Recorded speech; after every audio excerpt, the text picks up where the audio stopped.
오늘 말씀의 제목은 하나님의 용감한 동료입니다. 오늘 묵상집의 구절을 보게 되면 오늘 누가복음 18장 31절을 통해서 어제와 그리고 오늘 그리고 내일까지 이 말씀을 가지고 끌고 가십니다. 그리고 조각 부분을 나눠서 말씀을 선포하시는데요. 오늘은 나와 있는 부분이 예수께서 12제자를 데리시고 라는 부분을 가지고 챔버스 목사님은 묵상을 이끌어 가십니다. 어제는 이 말씀 안에 세 가지 부르심이 있어요. 어제는 강권하시는 하나님입니다. 그 강권하신 하나님은 그 제자를 데리고 이 말씀 부분에 우리가 예루살렘으로 올라가느니라는 부분을 가지고 강권하신 하나님으로 이끌고 가십니다. 그리고 오늘은 그 하나님의 동료로 용감한 동료로 또 부르십니다. 그리고 내일은 그 부르심 가운데 당황케 하시는 하나님을 또 만나게 하시는 그 부르심이 있습니다. 그래서 이 오늘 말씀을 가지고 어제, 오늘, 내일까지 묵상을 한번 같이 연결해서 쭉 읽어보시면 더 큰 은혜가 있을 거라 생각이 됩니다. 챔버스 목사님은 묵상 시작을 이렇게 말하고 있습니다. 하나님은 부족한 우리를 과감하게 믿어주셨습니다. 당신은 말할 것입니다. 그러나 그분이 나를 선택하신 것은 지혜롭지 않습니다. 왜냐하면 내 안에는 아무것도 없기 때문입니다. 나는 아무 가치가 없습니다. 그러나 바로 그러하기 때문에 주께서 당신을 선택하신 것입니다. 라고 말합니다. 이 고백은 우리 안에 굉장히 많은 고백들로 이루어지죠. 저도 이런 고백을 했었으니까요. 주님 왜 저입니까? 저같이 이런 부족한 사람을 왜 하나님은 사역자로 선택하셨고 이 정말 어려운 환경 가운데 왜 저를 선택하셨습니까? 라는 질문을 끊임없이 했던 것 같습니다. 그래서 이런 말도 저도 했던 것 같아요. 주님은 실수하신 것 같습니다. 더 많은, 더 좋은 사역자로서 쓸 수 있는 사람이 많은데 왜 저를 사용하십니까? 라는 질문을 계속 했었죠. 그런데 주님은 오늘 말씀처럼 이렇게 말씀하십니다. 그러하기에, 너는 부족하기에 그 부족함을 고백하는 사람이기에 내가 너를 선택하였다라는 것이죠. 그래야 하나님은 일하실 수 있기 때문입니다. 많은 그리스도인들은 내 안에 뭔가가 있어야 주님을 섬길 수 있다고 생각합니다. 그러나 주님은 자신이 뭔가가 할 수 있다고 생각하는 한 주님은 그 사람을 사용하지 않습니다. 왜냐하면 그 사람은 자신의 유익을 위해서 그 일을 행할 것을 알고 있기 때문입니다. 그래서 선택할 수가 없는 것입니다. 그러나 나는 아무것도 아닙니다 라는 고백을 할 때 주님은 함께 가실 수 있다는 겁니다. 너무나 잘 알고 있고 당연한 거 아니야 라고 말할 수 있지만 누군가에게는 이 고백이 너무나 힘든 일일 수 있다는 겁니다.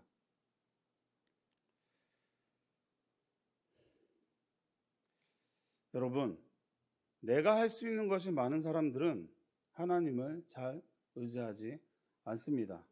왜냐하면 거기에는 나의 목적이 있기 때문입니다.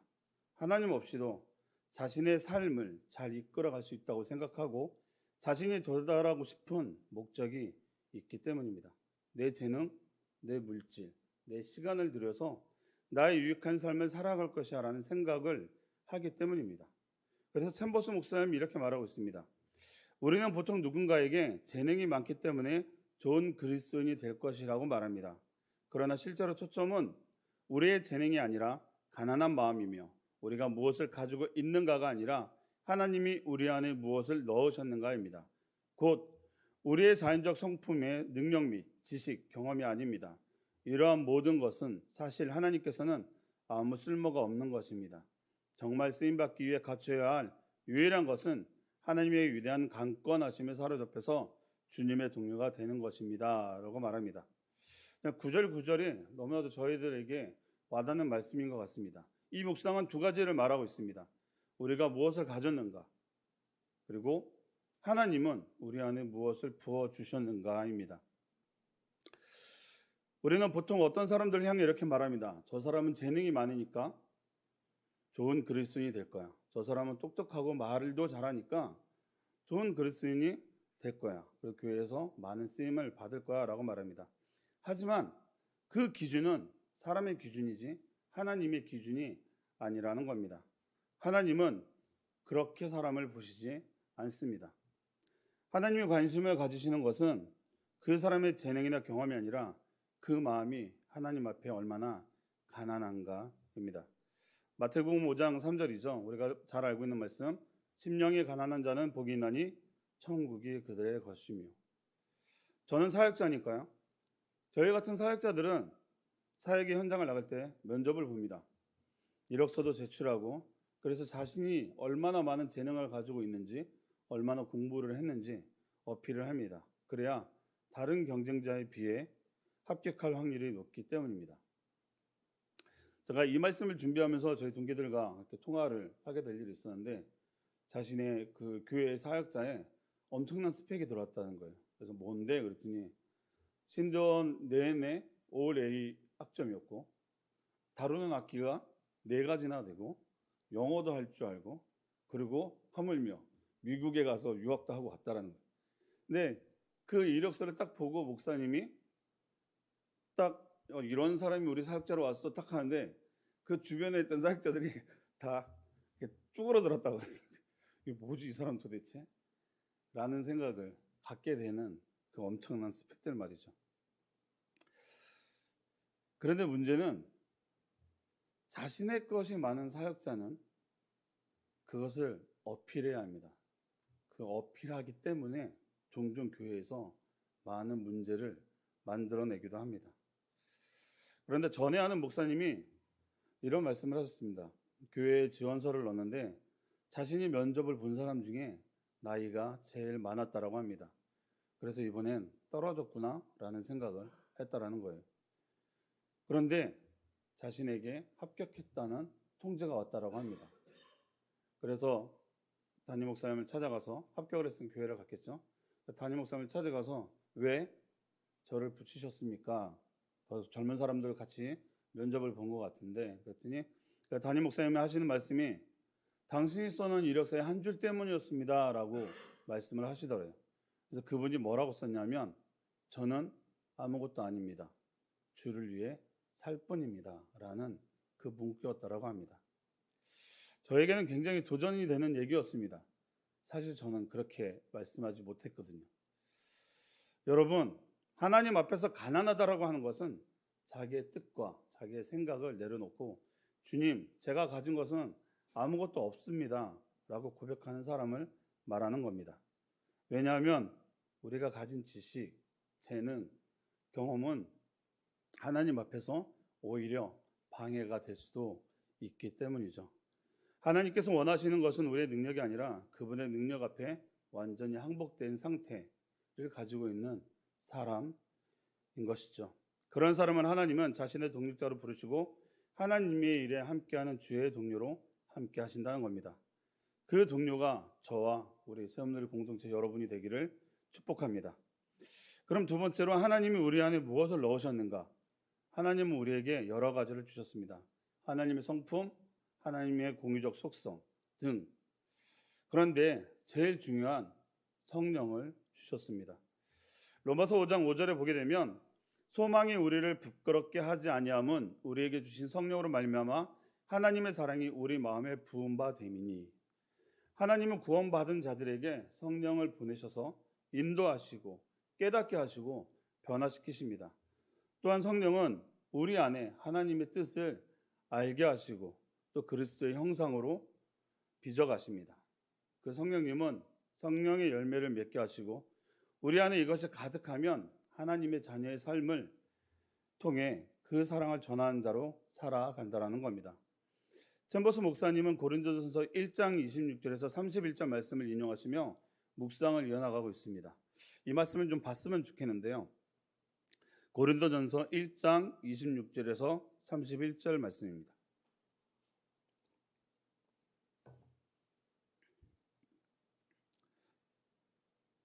여기 고린도전서 1장 26절에서 31절 말씀이 내용이 좀 길어서 여러분은 눈으로 따라가 주시고 저는 제가 이 말씀을 세 번용으로 읽어 드릴게요.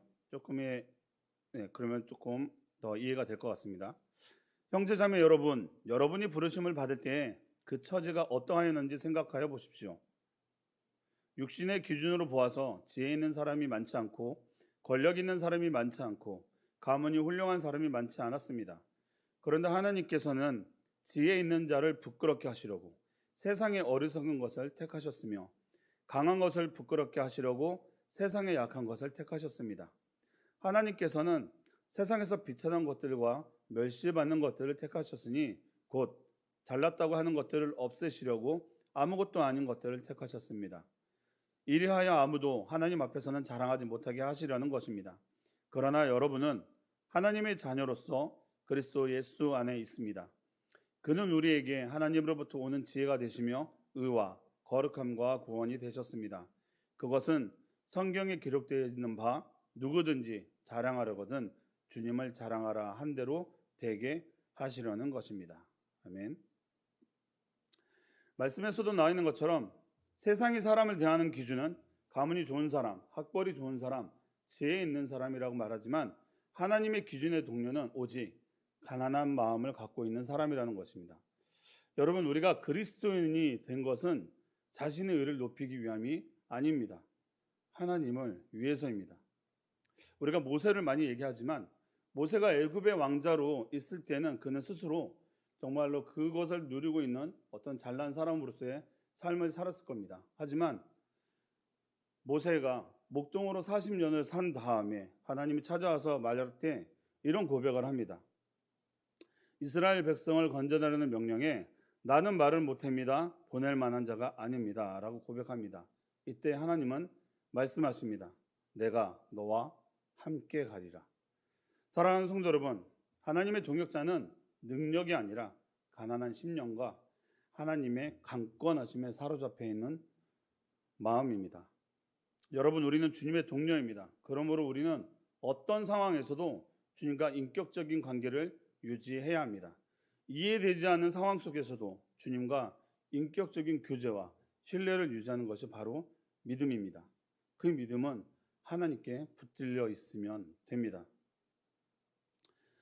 여러분, 우리는 다 하나님의 뜻을 이해하지 못할 때가 많습니다. 왜 이런 일이 생겼는지, 왜 나를 부르셨는지, 왜 지금 이 길을 걷게 하시는지 모를 때가 많습니다.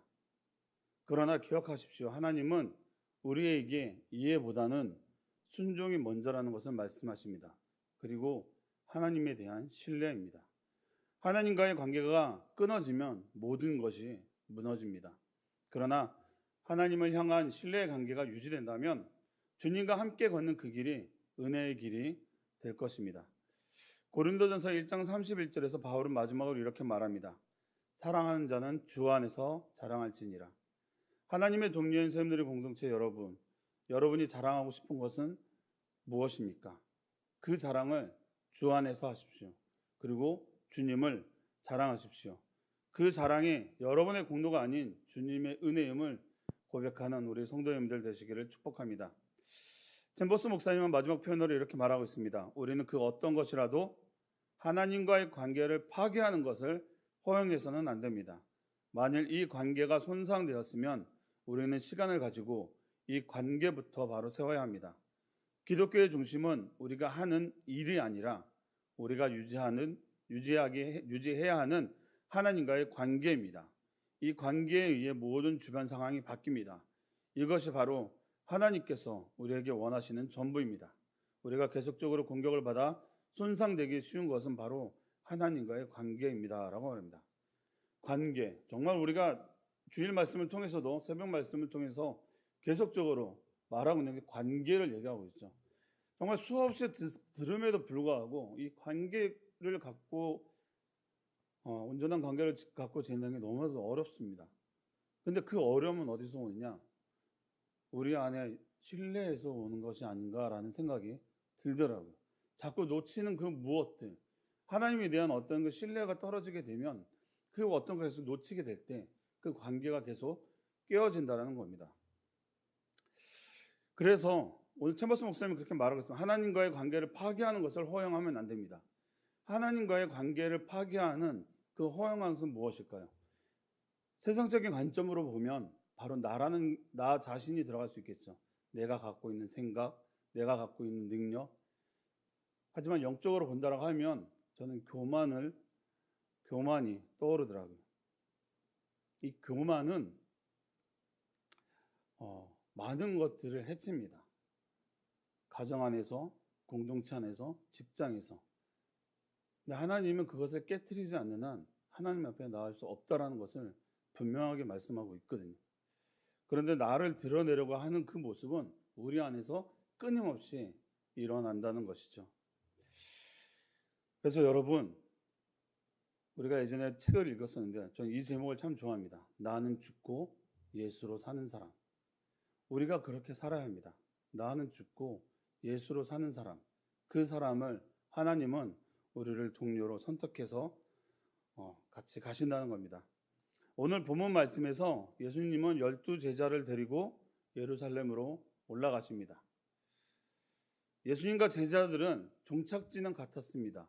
예루살렘. 그러나 그 방향은 달랐습니다. 예수님은 하나님의 뜻을 향하여 가고 있었지만 그 제자들은 그 예수님을 통해서 자기가 누리게 될 그 유익을 위해 예수님이 왕이 되면 우리는 한 자리씩 할 거야라는 그런 생각을 가지고 갔다라는 것이죠. 자신의 목적을 위해 가고 있었던 것입니다.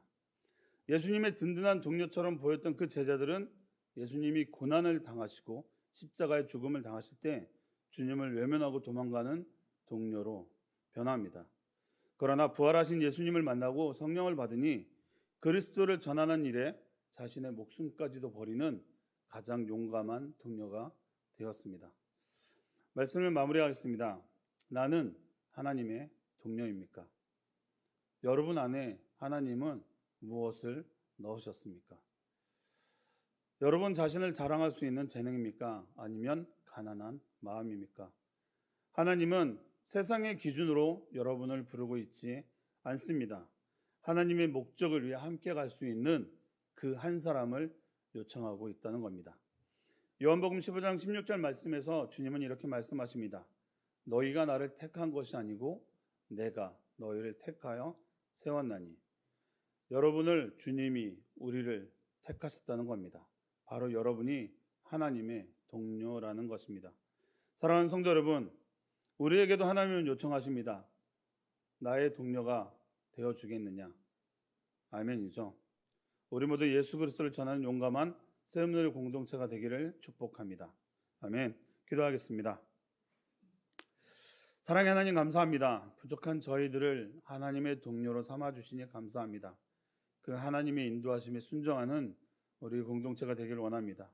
우리의 삶 가운데서 하나님과의 관계를 깨트리는 그 어떤 것도 허용하지 않게 하옵소서. 예수님 이름으로 기도합니다. 아멘.